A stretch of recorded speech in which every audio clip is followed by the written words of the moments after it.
gummy bear.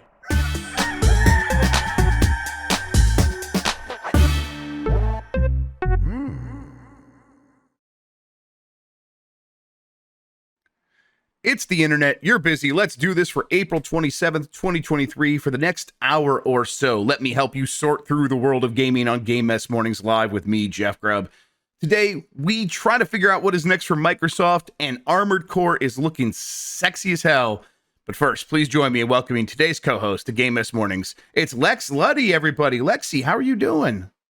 I'm not too bad. I've been trying to figure out what to do with my time now that I'm back to like freelancing and not doing the full-time work gig. So I'm like playing games again that I actually want to play instead of just stuff that I like have to play. Yeah, it's wild. I was like, I can just like play a game from 2019 and no one can stop me. Yeah, that is the one that it's like I try to get to a mindset where it's okay to play a lot of games that aren't necessarily going to turn into content, but the mental barrier of let's play a game from last year. I'm like, yeah, but that's not going to be important for like game of the year later, all this other stuff. It's like guilt. It's weird. And when you're freelancing, it gets even worse because you're like, oh, that game was too early in the year to like pitch a story on now. Yeah. Like it's been and gone. Like it's basically worthless. So instead, you're like, oh, I'll play something that's new that I don't actually want to play. Yep, and and like I mean, thankfully, there's a ton of games right now that I do want to play. Yes. So it's like I'll just pick those. I started Jedi Survivor last night. We finally got our code, and it's so far so good. Although I'm on that first planet, I see what a lot of people are saying about that first planet is it's Coruscant, and it's a bit strange how they signpost you about where you're supposed to be going. So I was like a little disoriented throughout it. But also I think they were just like, it's so big and so detailed. I think they kind of wanted to emphasize that more than they probably didn't want to spoil it with, oh, we're going to give you the red paint on everything to tell you where to go. But I got through it, and it was a ton of fun. And now I'm heading off to the next planet. I'm going to be playing through that tonight. We're going to have a quick look at that. What are you playing on? I'm playing on PS5. They sent over a PS5 code, and I almost said, hey, can I get a PC code? But it sounds like it's the roughest there. So I'm playing on PS5, and it's okay. There's definitely still some performance issues. I'm playing on performance mode. There's definitely still issues, though. But it's for the most part, it's been fine, not too buggy for me. And I guess the PS5 is the way to go for most people. So yeah, I'm curious what my experience will be like with it, because I think I experienced that first game in the best way possible, where I didn't play it when it originally came out because Rise of Skywalker burnt me so bad, and I was like, I fucking could not give a shit about this franchise. Yeah. And then 2020 came around and they updated it for like PS5 and stuff, and I was like, I was getting into The Mandalorian and I was starting to like enjoy Star Wars again. And I was like, okay, and I was like, oh, this is fucking incredible, and it was all fixed at that point. So like that was by far the best way to experience it. So I'm wondering if there'll be like way more friction going to this new one, because it does seem like it's coming pretty hot. Yeah, I think it depends where you end up playing it. Probably it's probably a big part of it. I think that it's probably a little bit less buggy than the last one was in terms of interfering with the gameplay. You're gonna get those crashes and stuff still, it seems like, depending on where you're playing. But the last one was like you'll T-pose in the middle of a jump, like that was happening in Fallen Order, and that's not super happening here as far as I could tell. Now it definitely still has bugs, but I mean, if you wait a little bit, also that's gonna help here for sure. I reviewed it. Fallen Order on PC, and I didn't have too much of an issue, but this time I guess PC just getting totally crushed. Lexi, my understanding is you've come to me with a bit of a collection of, let's say it's a quiz, a life quiz. Yeah, that's a fun way to sell it. Yeah, why don't you take it over here and I'll do my best. Yeah, so recently one of my friends wrote a thing that came up on the show, Oshin Kunke, and in fairness, yeah, they have a very difficult name to say because their first name is very Irish and their second name is not. It did throw me off, yes. And so I have come to you with some other Irish names because I believe that sometimes the community likes to joke about your pronunciation of certain Japanese words. Oh, yes, definitely. Yeah, so I want to see how you get on with a few Irish ones that I've sent to you in our trash. All right, let's take a look here. Is it, you know what, let me get it. In GB Crew. Okay. let me see here. So that's gonna, I'll lose you. So let me get it in this other browser. I'll put it there instead. But I'll say, like, while I'm getting this set up, I know I have a hard time with a lot of names, but I don't want to. Whenever I see a name that I'm going to struggle with, my the first impulse is, well, that's scary, but I'm like always trying to fight it back against that. Be like, that can't be a reason you don't include this story from this person. Yeah. That would be insane. So I'm like, I'm just gonna push through it, and we'll mess it up, and we'll all have our fun. And it's you always try and you always correct yourself when someone corrects you on it. Yeah, it's like, we'll get it right eventually. Yeah. I'm always very curious about how to actually get this stuff right. So, all right, I got it now. All right, so. Oh boy. All right. So AOIFE. Okay, so I'm going to try, let's see if I can use some context clues. So OISIN is Ushin. So I'm going to say Afi? Ifa. Ifa. Yes. Okay. Ifa. The E becomes an A sound and all the vowels do some weird shit. All right. I don't know if we'll go through all of these, but I'm going to go through these top ones. Okay. CAOIMHE. This one's terrible. This is a terrible word. Okay. I'm going to go with, because it looks like Chow Mei. But I'm going to go with Shama? Quiva. Say it one more time. Quiva. That's a hell of a name right there. That's a powerful name. And if I ever met someone with that name, I would cross to the other side of the street and avoid them. Skip down to the one after this. Okay. To the one with an N. Okay. So NIAMH. I mean, Niam is how I would just say it. I would say Niam. Neve. Like with a V. Okay. Yeah, like with a V. Neve. Okay. Oh man. All right. And skip down to the one underneath Oshin. Okay. Yes, CIAN. This is when I would normally say Cian or maybe Sean. I know this. I've seen this name a bunch, but I never knew how to pronounce it. Yeah, because there's a couple of writers in the industry who have that name. Yeah, totally, exactly. That's what it is. Yeah. So what is it? Kian, like key in the door. Kian. Okay. Well, that's actually, that one I'm okay with. That one is like, oh yeah, that's totally a reasonable pronunciation of that. In fact, that one's like too easy because it's like, that's why I'm working myself into a shoot where I'm trying to overthink it. And like, nah, it's just Kian. All right. And what do you think of those last three? I don't want to think about these last three. That's what's scary. EOGHAN.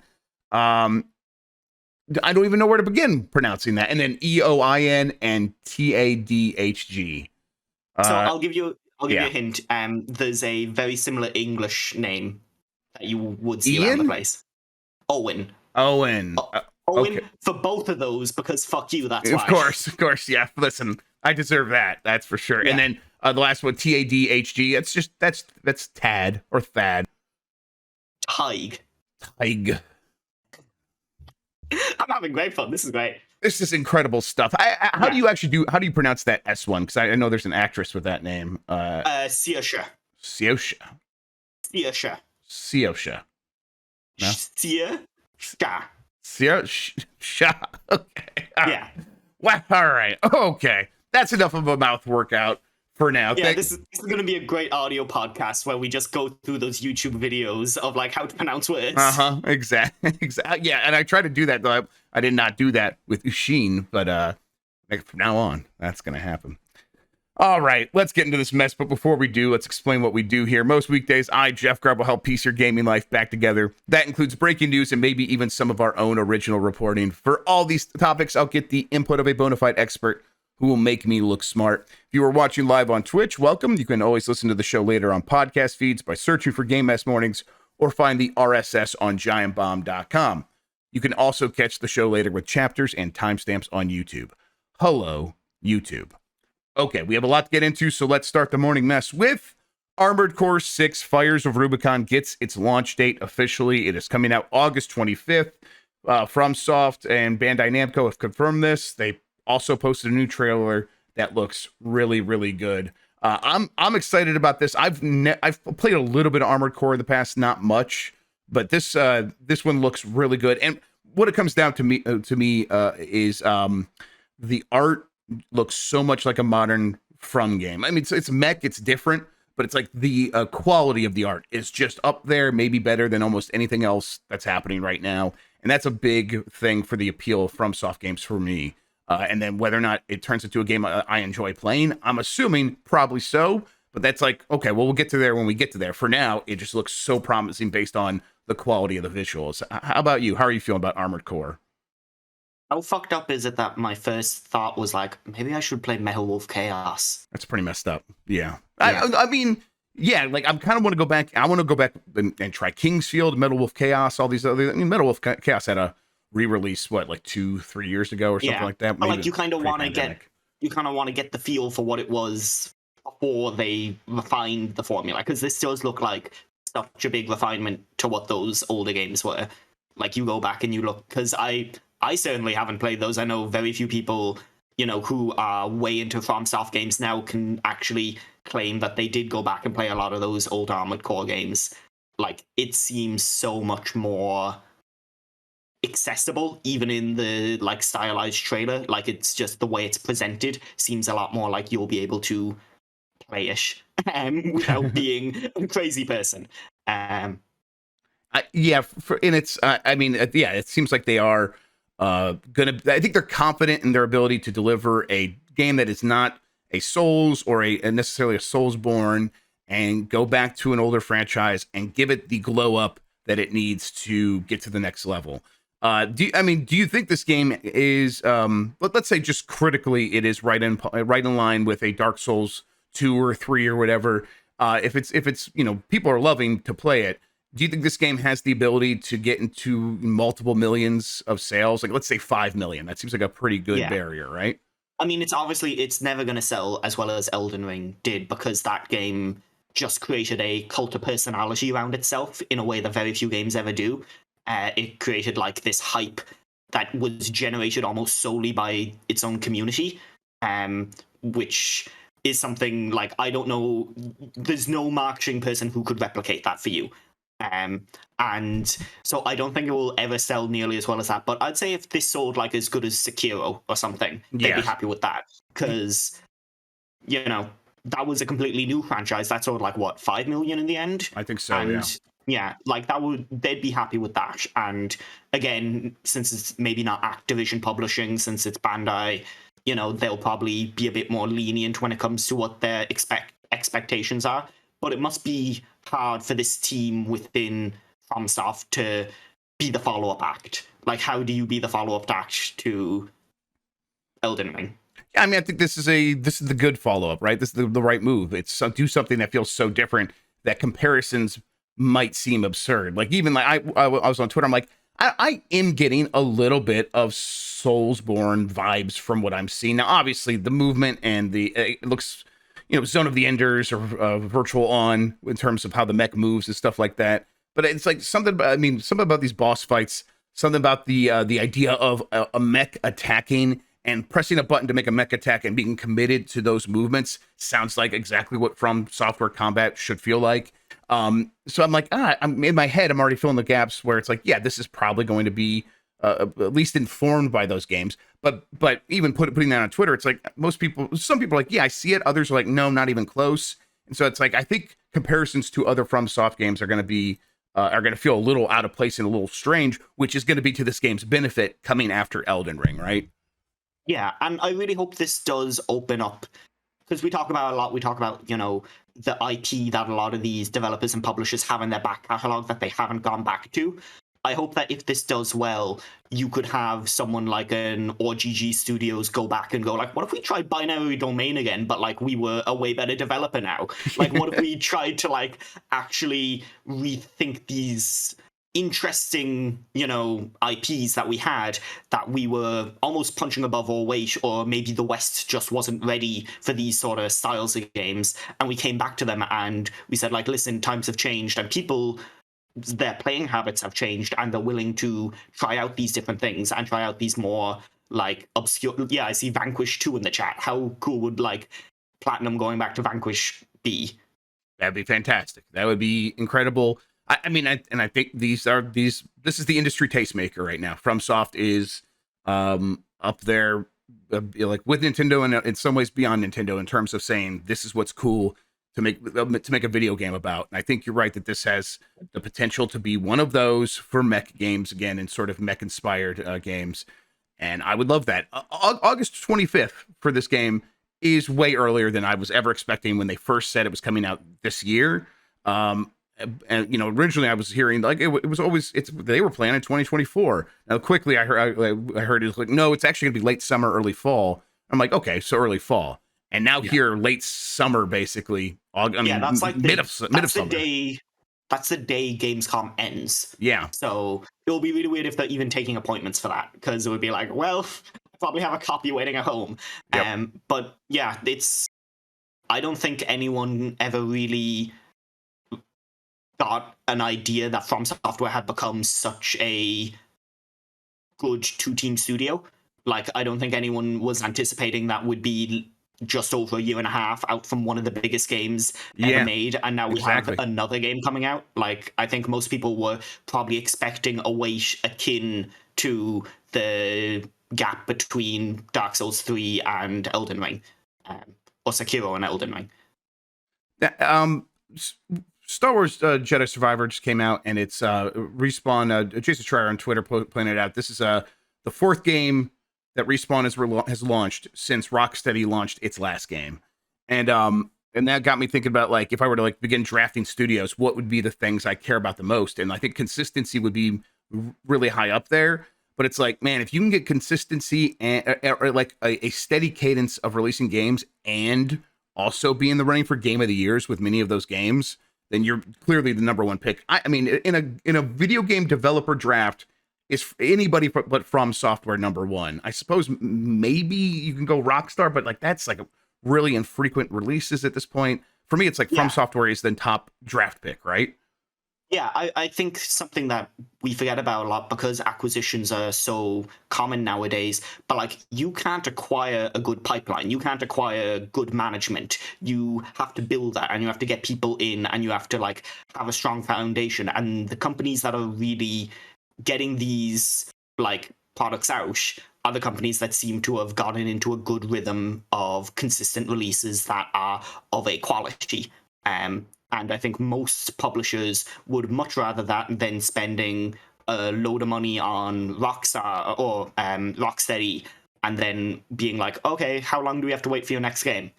Like, no, I think that's a big reason why you don't see certain acquisitions go through, is because even though the developer might be beloved or something, you just don't know how long you're going to be waiting. Yep.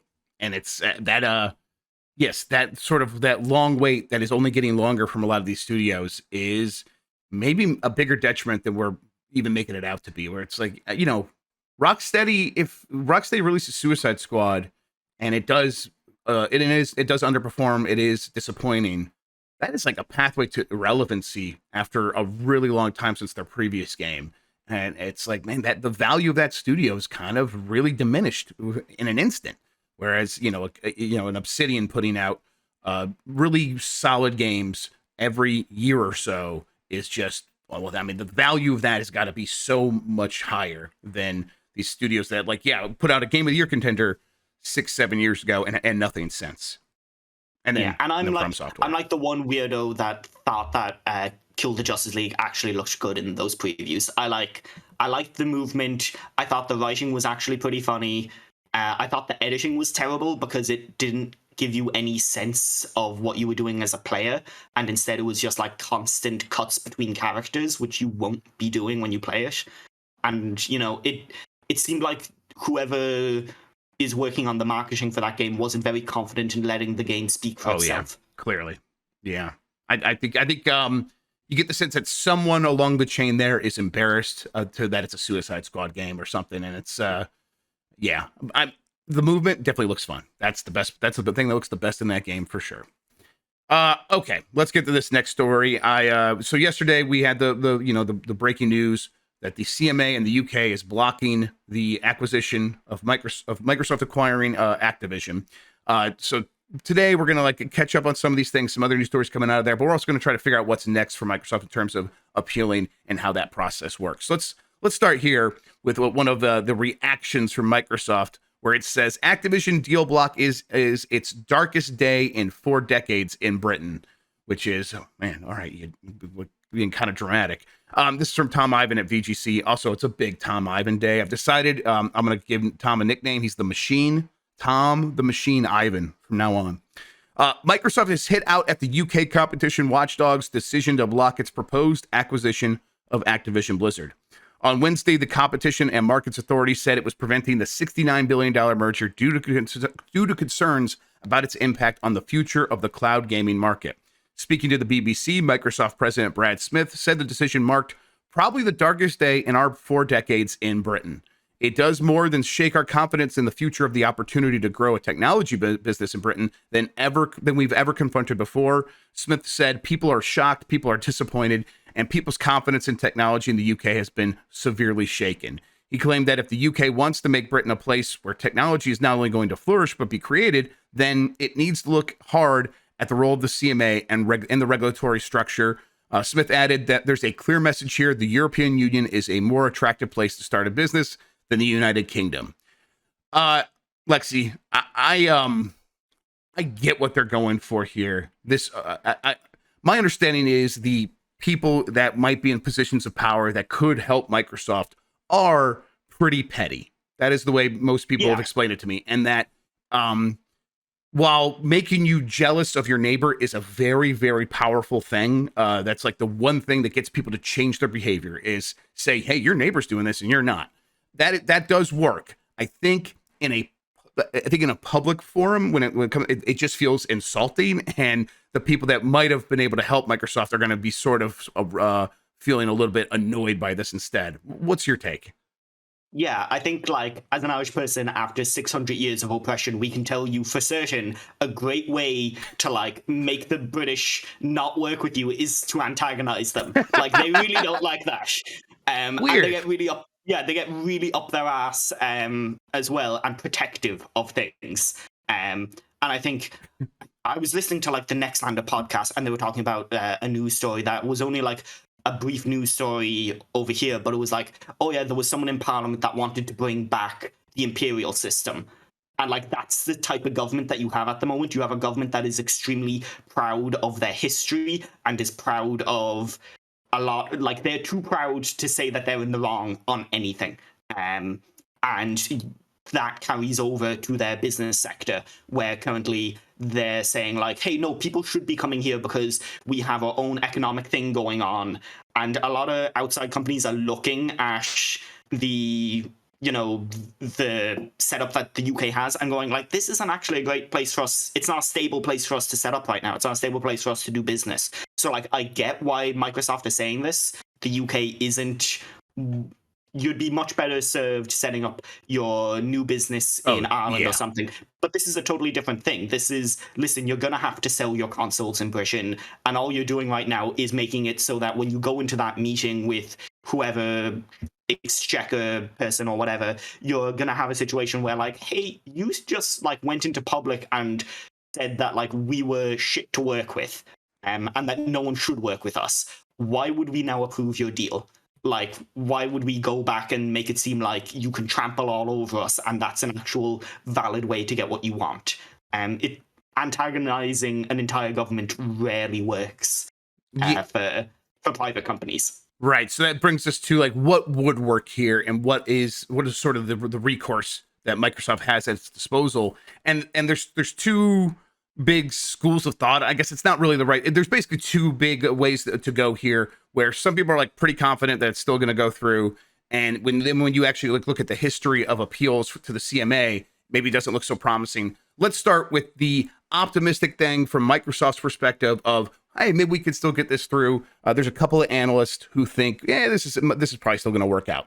Analysts say Microsoft Activision deal is not dead ahead of UK appeal. This is another one from Tom the Machine Ivan at VGC.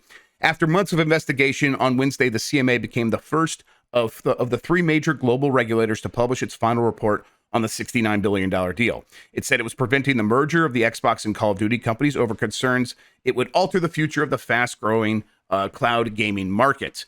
Basically, VGC reached out to, Wedbush Morgan analyst Michael Pachter, as well as Piers Harding-Rolls, who's another analyst at Ampere Analysis. In a research note sent to VGC, Pachter said that the CMA had thrown a wrench into the process, but the deal isn't dead. He believes Microsoft can win the case on appeal, but even if it doesn't, he said the Xbox maker could still make concessions that would help clear the deal. While successfully appealing a CMA decision is a difficult task for several reasons, and again, we'll get to that, we think the CMA is on the wrong side of the law on this ruling and believe its concerns can be addressed, Pachter wrote. Ultimately, the ruling hinges on the CMA's belief that Microsoft will have pricing power due to its market dominance in cloud gaming. We think that the CMA's belief is correct, and Microsoft erred in not addressing this issue before the CMA's ruling. However, we firmly believe that Microsoft is willing to concede to maintaining the pricing at $15 per month plus inflation, and we believe that CMA will reverse its position if Microsoft makes that offer. And then in a statement provided to VGC, Harding-Rolls said today's ruling was clearly a blow to Microsoft and Activision and their efforts to get acquisition over the line, but that the deal could still close this year. He's going to give a little bit of a history about what happens with the CMA. Historically, a majority of CMA appeals have been unsuccessful, but there's still a chance this can be overturned. According to the competitive appeal tribunal site, straightforward cases are aimed to be dealt with within 9 months, but often take at least a few months. If the appeal is successful, it is then returned to the CMA to review, which again will take some time. So we could be looking towards the end of this year if everything goes in favor of Microsoft and Activision to close this deal. Do you share any of that optimism on behalf of Microsoft that these analysts do? I think the Michael Pachter one was interesting. He, at some point, was floating an idea of, they could stay separate entities in the UK. Like, yes. Activision could still publish Activision games in the UK. I don't think Microsoft would have any interest in setting up a one-country, business and leaving it operate on its own. That just seems like a headache, yeah. It seemed like a nightmare of a system. And something very strange that you also saw after this was Microsoft's stock went down and then it shot back up. Because apparently there are certain people within, in Microsoft investors who believe they overpaid for Activision. So that's another wrinkle to the whole thing, is that, there are certain people invested in Microsoft who don't want it to go through because they think it was a bad deal. Yeah. Honestly, I think that, if this deal is to go through, it will be a deal with massive concessions, but I don't know what concessions Microsoft has left to offer is the big thing. Right. Because they made all their deals with the different cloud streaming services, and it's like, okay, what else do you want from us? Or is it just this is impossible? Right. So the big concession that seems possible, I guess, it would be one that's a little bit short of that setting up a separate company in the UK and instead offering a separate version of Game Pass and cloud gaming in the UK that does not include Activision games. So it'd be like, okay, everywhere else in the world gets Activision games on Game Pass except for the UK. And it's like, okay, I mean, that would be the UK being able to say, hey, we've protected UK consumers in the UK. And it's like, that would address it. I don't know if that effectively addresses it, in terms of because companies that would be trying to compete would still have to compete globally. But yeah, I guess that's one thing that might work. This price concession that he's talking about, if they if they agree contractually and are obligated to keep the price at $15 plus inflation increases every 3 years or something like that, maybe that's enough. But I don't know. Really though, this comes down to, how does the CMA appeal process even work? And when you look at it from that perspective, it's not promising at all for Microsoft. It looks really rough for them. So this comes from from inhouselawyer.co.uk, and I'm just calling this, what is the CMA appeal process? The UK CMA appeal process is different to the US process. For merger deals, the CMA has sent 26% to the more intense phase 2 that Microsoft went through since 2019. Of these, 70% were blocked, unwound, or abandoned. Appealing a CMA merger verdict is a last resort for a company. A CMA appeal is a judicial review. Judicial review the applicant must show that the CMA acted irrationally, illegally, or with procedural impropriety. They will not take any consideration of the merits of the decision or the arguments raised. So basically, it's like they don't care about the economics of the decision or the politics of the decision. They only care if the CMA behaved appropriately according to the rules that it's governed by, which I think it's going to be a pretty tough thing to say that they didn't, but maybe they can. The CMA has won 67% of merger appeals since 2010. If the appeal is successful, though, the appeal tribunal does not make a new decision. They refer the case back to the CMA for further review, usually by the same exact people who made the original decision. So why would we assume that even if they win the appeal and it goes back to those same people, that they would change their mind? Now, we take into factor stuff of, well, they'll make more concessions. I don't know. I'm not too convinced by that, actually, when I read out this appeal process. Does that sort of color anything for you? Yeah, the more you look at it, the more it seems like a long shot that they could get this deal approved. So I think the thing for a lot of people now is looking at like, okay, what will that mean in realistic terms? If it gets approved everywhere else and it doesn't get approved in one country, how does Microsoft navigate that going forward? Because it seems like pretty much every other country is going to approve it at this point. And like you said, it doesn't, like, at some point the deal just stops making sense. At some point it becomes such a headache to do all of this, to keep on pouring money into trying to set up either different companies or making UK gamers and probably a lot of Microsoft fans incredibly angry by splitting up Game Pass. It just seems like it is a great way to be continuously losing goodwill. And like, you have to wonder if there's someone at Microsoft who's like, is this really worth $70 billion? Like, is this are we getting a bum deal here? All this headache, all this stuff, like, is Diablo worth it? Is World of Warcraft worth it? Is King worth it? Why? Because you come to it later, but we were also looking at other mobile firms. Why wouldn't we just look at someone else if we really want a mobile foothold? Yeah, I think it's they are. I think that they will begin talking. This has probably happened at multiple points throughout this process where they sort of huddle back up and say, should we start trying to talk ourselves out of this again? Now, they do have that penalty they'll have to pay, of which I think is now $3 billion if the deal doesn't go through, or it's somewhere between $2 and $3 billion. I think that's on what could it cost, Michael? $3 billion? Exactly. And it's so they'll have to pay that to Activision if the deal doesn't go through.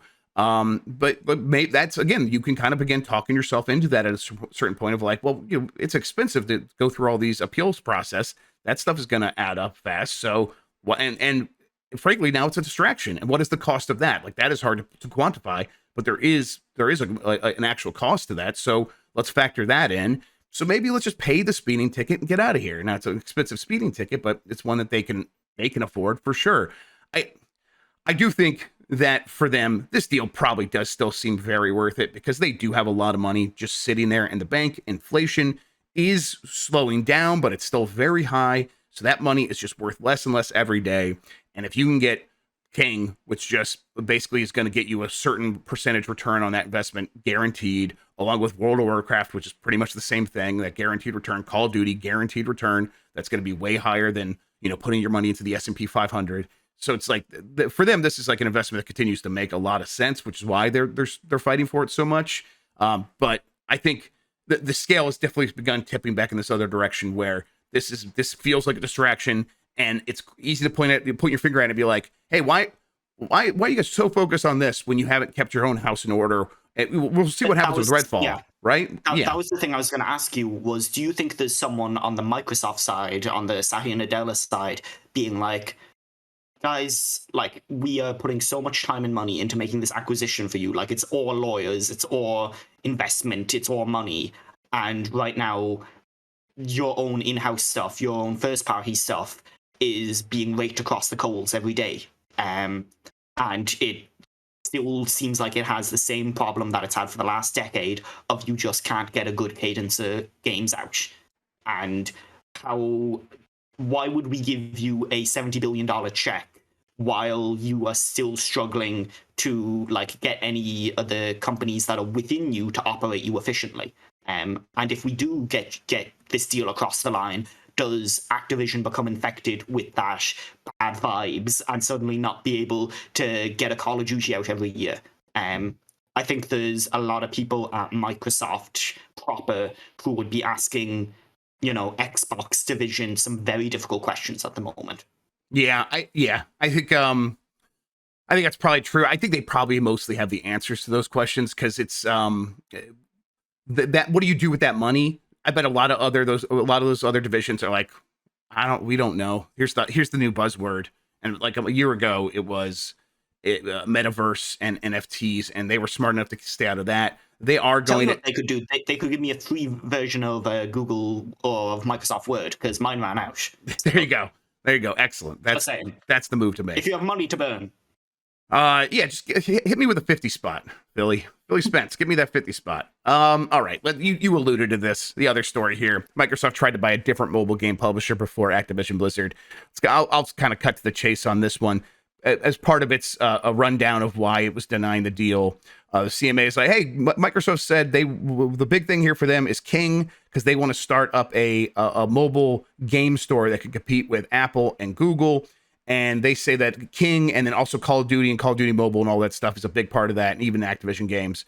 And they're like, okay, sure, but we think there's a better non-competitive way, or non-anti-competitive way that you could do this. For example, you were considering buying Redacted, a mobile game publisher, before all this. And so we don't know what the Redacted was. My hunch is that it was a Zynga, because Zynga was up for sale. Zynga got bought by Take-Two for $12 billion eventually. And it's like, as that number sort of got up there, they were like, this $12 billion really makes sense. Do you think that's how the number got so high? Because people were talking about that being an inflated price. Do you think there was a bidding war? Yeah, that's like my circumstantial evidence. Exactly. It's like that number is so high that there had to be other players involved there.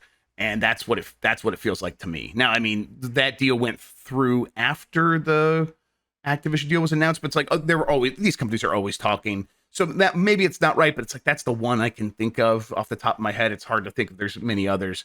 And also, yes, Zynga's where Don Matrick ran off to after Xbox. Yes, that's right. But do you think that would have helped or hindered the deal? Exactly. It probably doesn't help. I don't know. But I mean, they probably will have to retreat to something like this. But I don't even know what other mobile publisher today that you do buy. Like, I guess there's probably something out there I'm not thinking of. But the big ones have already been picked up. King already did get acquired, for example. I mean, you could buy the Angry Bird. Fuck. Yeah, exactly.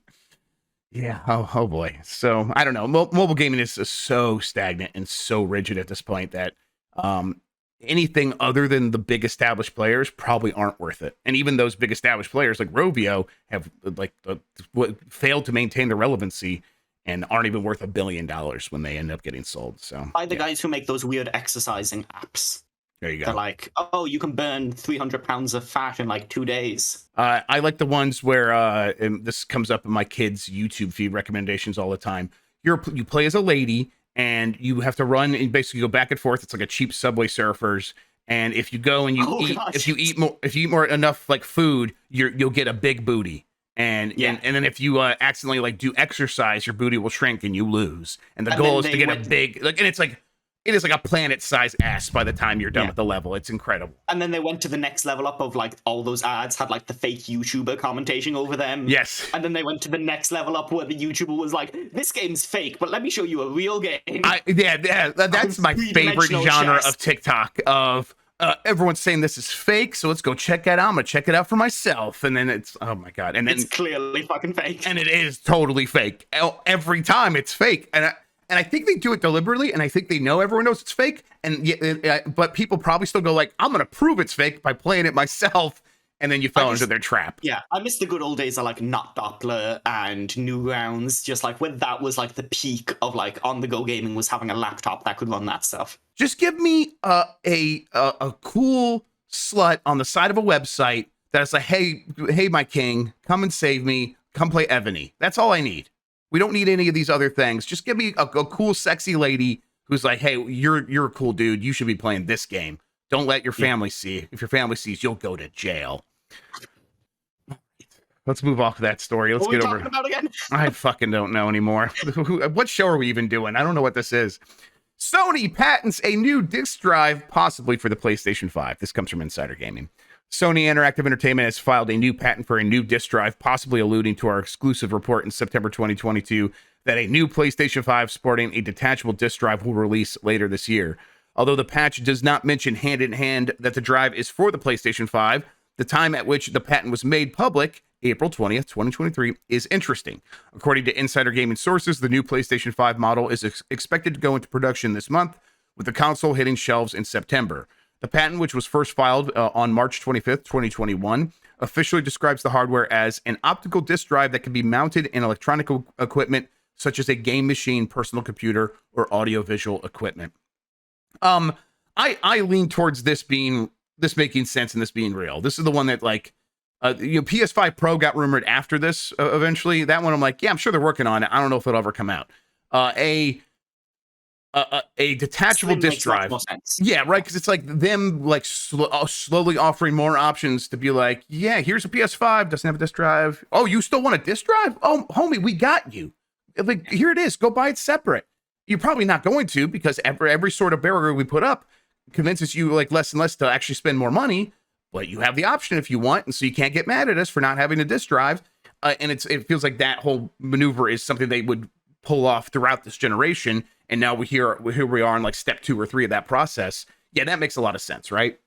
Yeah, and like I'm sure there is some Skunkworks team working on a potential Pro, but like you do not have a need for a Pro at the moment when you have cross-generational games. You have games that have to be able to run on a 2013 Xbox One.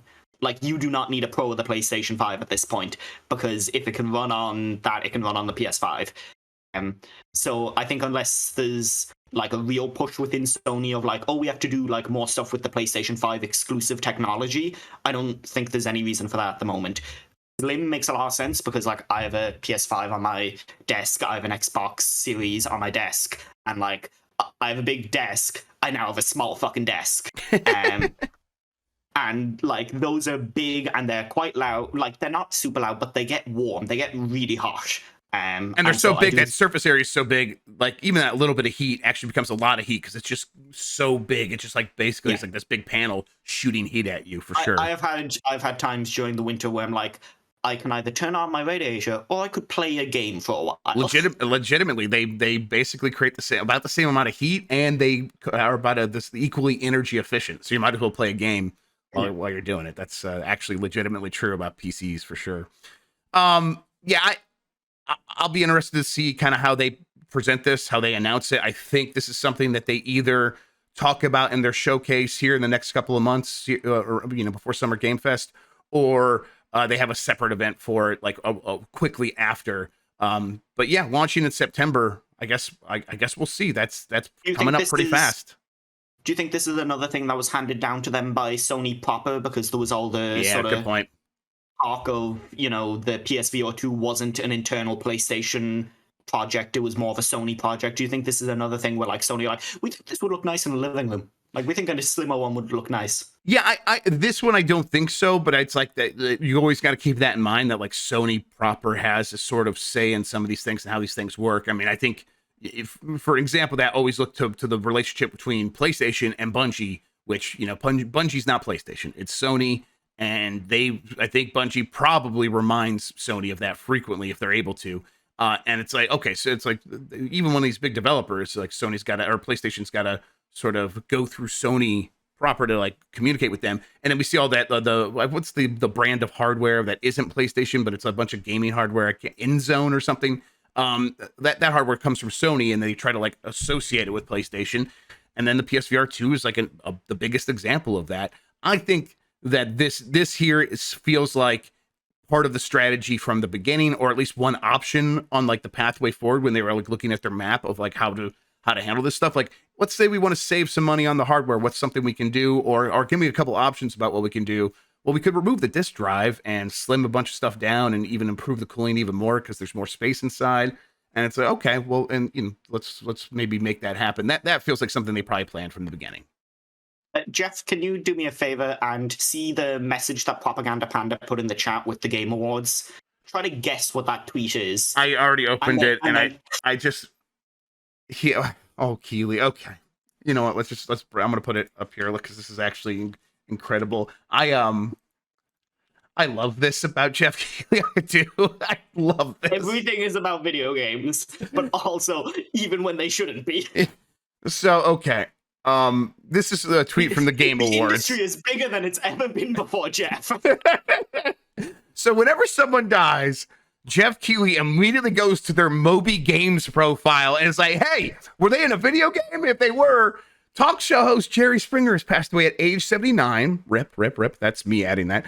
And then our boy Jeff goes on to say he was featured in the Celebrity Deathmatch game for PS2.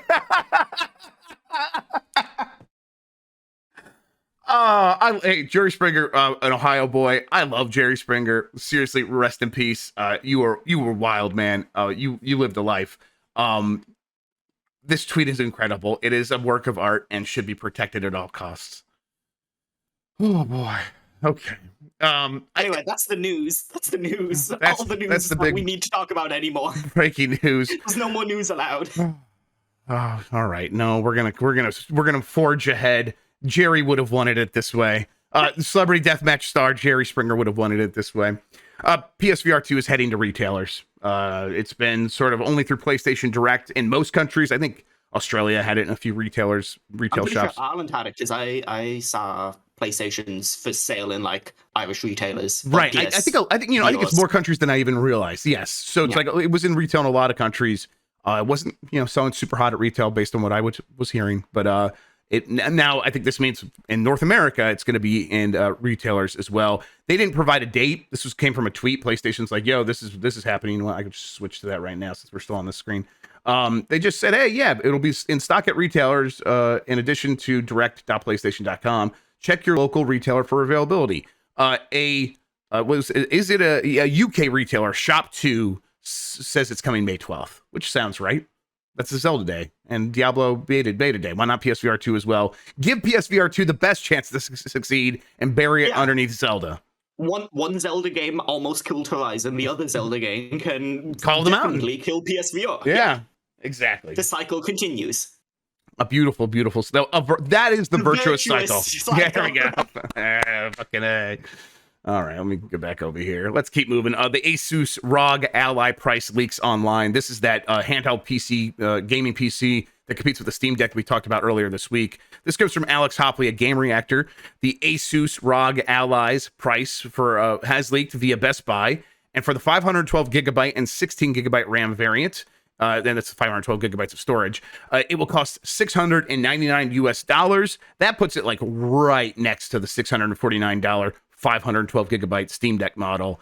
That is really aggressive pricing and very encouraging. Lexi, I can't remember. Are you a Steam Deck freak like myself? I am. Oh, I love to hear it. I love my Steam Deck because I travel a lot on buses and things like that when I'm going around Ireland and traveling over to the UK for stuff. So I really like my Steam Deck. I think the big thing for me with the Steam Deck is it's not quite as good of a portable PC as I would have wanted from it. Like hooking it into a monitor and using it for PC things just feels awkward and feels clumsy. Sure. And trying to play a game on a monitor off of it usually looks like you're playing something smeared in Vaseline. But apart from that, I really like it. I have constantly been like, I'll set up emulators on it. I got really close at one point. I got GBA working, and then I fucked up my install, and I was like, well, this is me done for like a year. I'll try again next summer. But I really like messing around with my Steam Deck. So if there's another one that's like, I was expecting this to be much more expensive. There was like rumors that this was going to be just under $1,000. Yeah, so. I mean, they said like it'll come in under 1,000. That's significantly under 1,000. Honestly, I'm a bit shocked that it could get this low. Now we know why Valve priced Steam Deck the way it did, because it's going to sell you a ton of games, and it did, and it has, and that whole thing is working. Asus does not have anything close to an equivalent store. I don't know if it has any sort of like software it can sell you at all through its. And they also they don't have all the money in the bank that Valve do to be able to sell stuff at a loss. Like They make their money on selling physical products. Now there's something to be said for sort of establishing a market and kind of selling things close to cost, maybe because you can, or for that small profit margin, because maybe the next time around they get used to your product and they want to come back, and then you slowly raise the price over time. Maybe that's the strategy here. This system comes with 3 months of Xbox Game Pass Ultimate. I wonder if Microsoft's helping out here a little bit, because Microsoft wants Windows 11 to be a viable handheld gaming PC OS. I wonder if Microsoft's sort of sweetening the pot for them. Obviously, I think they are a little bit with the 3-month deal. That's got to have there's some monetary stuff happening there as well. But I wonder if that's enough to sort of get them to that 10-15% profit margin that they feel, oh yeah, that we can make this make sense at even $700. But because like the ROG Phone 6, which real quick is $1,100. Just went online and looked, and that's an Asus smartphone. Maybe that's it's going to be RISC hardware, so it's going to be a little bit maybe more affordable. I guess not that much. And this is PC hardware, but still, like that's aggressive is how I want to describe it. Yeah, my big question with this is, will it make the gamer noise when it turns on? Because I have a Republic of Gamers laptop that I've had for ages. That was like my original way to get into PC gaming. And that became a fucking problem when I had to start going to college lectures and turn it on. And it made this really loud whoosh sound. Oh, yes. And everyone looked at me. I hate this fucking machine. What is your gamer noise when you wake up every day? Oh, I can't say that on air. Okay, no, it's completely fair. This is a family show. Mine is that RoboCop. Uh-oh. That's what I say when it's time to game. When I get out of bed, it's actually the RoboCop feet sound. Yeah. Really, really loud. Yep. Also, and of course, moans. I of course moan. Yeah. That's my gamer I should sound get as well. Slippers that make that noise, like slippers for the evening that just go. We should sell that on the store. The most annoying merch ever. Oh hell yeah! Fucking A, let's go. I want to do a video where I'm like, why I'm going to stick with my Steam Deck, which is going to be a lie. If I can afford one of these, I'm going to get one. But I like the Steam Deck because it's just so well thought out in terms of how people are going to be accessing the games and then interacting with them. And the Steam controller profile system that they have is just so robust that no matter what you are, as long as you're using things that a lot of people have worked on, like Emu Deck, you're going to be booting up stuff and things are just going to work. And you're going to have all these options on the touchpads. I just think that stuff is so well done. I think the wild thing about the Steam Deck is just how much stuff actually does work out of the box. When they were beforehand, they were like, listen, we're going to verify certain games and those games will run correctly. But like, I had a case where I was reviewing games, before they came out, and it was just question mark on the Steam Deck thing. And even when they did come out and they weren't verified, they were just playable. Like, they were very playable on the Steam Deck. And I reviewed them on the Steam Deck and they were like fine. So I think people don't give the Steam Deck quite as much credit as it deserves for actually whatever that Proton layer is doing. For a lot of games, it does it really, really well. Yeah. The one thing it still struggles with is video. Video that's like non-in-engine stuff, because I know it's a big problem with the Resident Evil games. Rift Tracks the game didn't work for a while. I think it does now, but for a while there, that was the big hang up there. Absolutely. I think it's the Steam Deck is kind of consoleized. It is a PC. It's a gaming PC, but it's been consoleized. And I think a lot of these other ones are really going to struggle to match that feature set, because I think this ROG Ally is going to mostly be a laptop that what you hold. It's a laptop what you hold and take with you, and they're not going to think about it much beyond that. I would love to be proven wrong, but I just think that Valve did such a good job with it that I'm not sure that I believe that Asus, and like kind of similar to the way they handle their Android phones, they're probably not going to worry too much about that stuff. They'll slap some Asus gamer. Aren't a software. They're not a software developer. Exactly. There is the Republic of Gamer launcher that you can open up, which is a fucking nightmare and looks like something from like a 2003 movie about sci-fi, like computers taking over the world, and tells you how hot your graphics card is getting. But like they're not going to be fixing issues on a one-to-one basis with certain games like Steam have, because it's in Steam's best interest to get Elden Ring running on a Steam Deck. Exactly. Yes, that's exactly right. All right. Last couple of stories here. EA is planning weeks of Star Wars Jedi Survivor patches to fix bugs and performance issues. It's from Tom Ivan at VGC. Electronic Arts has said it's planning to address Star Wars Jedi Survivor bugs and performance issues with a series of post-release patches Following a six-week delay designed to achieve the level of polish our fans deserve, the Respawn said, they are going to be working on that stuff going forward. Ahead of its arrival on Friday, the game has largely received pretty good reviews, 87 on Xbox, 86 on PS5, 81 on PC. However, many critics also highlighted performance issues that marred their experience, and some suggested fans might be better waiting until these have been addressed before playing. Shortly after reviews dropped on Wednesday, EA said the game's first patch will arrive on launch day for all platforms. I think that they probably will get this game in pretty good shape in the next couple of weeks. But it's like, man, at a certain point, like they've delayed it good. Yeah, like 6 weeks delay. What's the difference between a 6-week delay and a 12-week delay? Yeah. And it's like, is there something about once the game launches that like really hones in on what actually is the issue and like it's something that QA can't spot? Like QA maybe can't see the forest for the trees, and then you put it out in the public and they're like, okay, actually 10,000 people have mentioned this one bug and no one mentioned this other one that we thought was going to be a bigger problem. Do you think that happens? That seems like a really risky way to like mass QA your game. Like that seems like right. If there's enough problems that you aren't quite sure what are the ones you should be focusing on now, saying like, fuck it, we'll just release it to everyone and whatever's the issue that's cropping up the most we'll work on first. Like that seems like a really imprecise way to structure your QA process. So I hope that's not it. I hope that it is just like someone at EA was like, no, we have to get it out for this date before Tears of the Kingdom or something, because that would at least make a bit more sense to me. I wouldn't like it because, again, having your game come out and need weeks of patches does not feel good. Yeah. Virtual Champ says, I doubt QA is being surprised by anything that'll come up. I think, yeah, they know all the issues. I just wonder if it's hard to sort of triage which things actually are going to cause problems in a live setting. Maybe not for a game like this. Maybe I'm thinking of a game like Skyrim where it's like anything is possible, and so that's the kind of thing that where it's like, yeah, actually this is impossible to QA to a certain extent. But yeah, I guess we'll see if this game can get into the tip-top order. I'll say playing the little bit I have, I do get reminded that game developers actually know all the issues with their games, and because you could just tell that they, not even reading the reviews, just making that game, they knew the shortcomings and they addressed most of them in this game just out of the gate. And I think I'm most impressed that they didn't take away all of your abilities so that you got through the end of the last game, and they just let you start off as a powerful Jedi and you're just going to become a more powerful Jedi. That's brave, and I'm glad that they did that. Pretty cool game so far. All right, let's get to the poll from yesterday. I have that right here. Bring it up. Do you think cloud gaming is going to be a giant, separate market from PC/console gaming in 10 years? 28.1% said yes. 71.9% said no. What do you think, Lexi?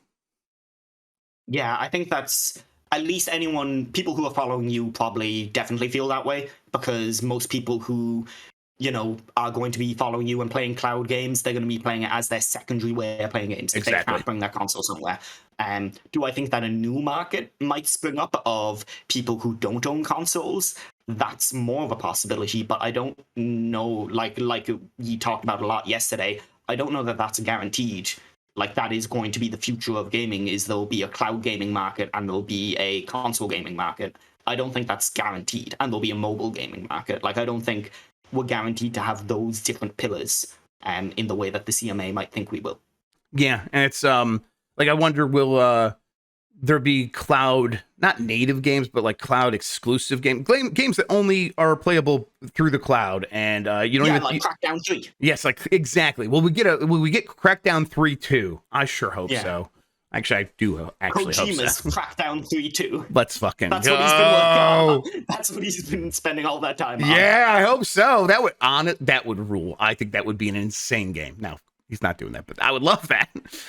All right, I got to have the poll from yesterday. I'm going to put that up for tomorrow, excuse me. I'm going to put that up right now. While I do that, though, Lexi, why don't you tell people where they can find you, what you have going on, all that stuff? Yeah, you can find me on Twitter at basically Lexi. No Y's in there, just I's. I run a website for young and upcoming journalists and writers trying to break into the games industry called Start Menu. We're at the Start Menu on Twitter.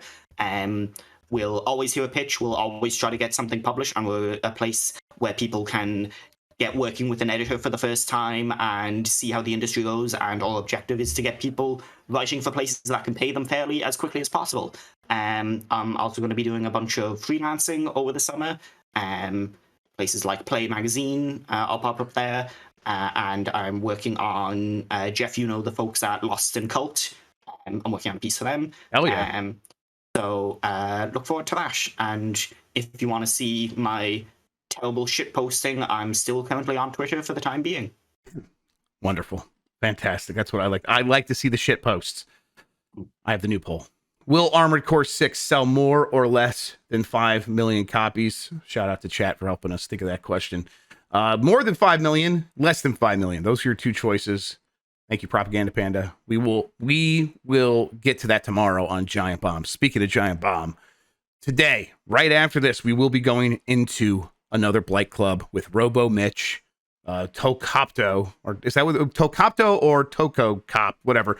That'll be happening here right after this. We'll have voicemail dump truck happening later. We're going to be recording some choice quick looks, stuff like Advanced Wars. I just say it's really messed up that Alex inflicted this game on, one, a man he doesn't know, and two, isn't like there commentating over it. Like, he doesn't even have to be around. He just knows that the pain is going on somewhere in the background. The High Priest of the Blight does not have to mingle with the commoners. He does not have to suffer. He is merely a voice for God's will. And we all must live in that world. That we are doomed to do such. Anyway, that Robocop game seems great. Oh yeah, just the best. I'm really into it. I've been playing it on my own, just casually. I don't know what Mike's problem is with it. Like, he's I think a piece he might of just shit. be bad at games. Yeah, I think he's just bad at games. I agree, 100%. And he cheats in Hyrule Hustle 2, which is up on the site now and was such a good time.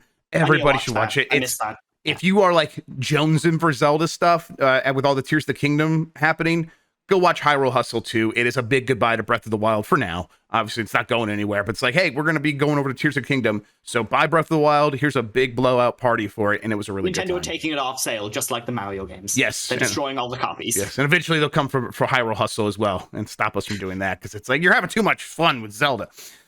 Sorry, Nintendo. I love you. All right. Lexi, thank you so much for spending today talking with me about video games. It ruled.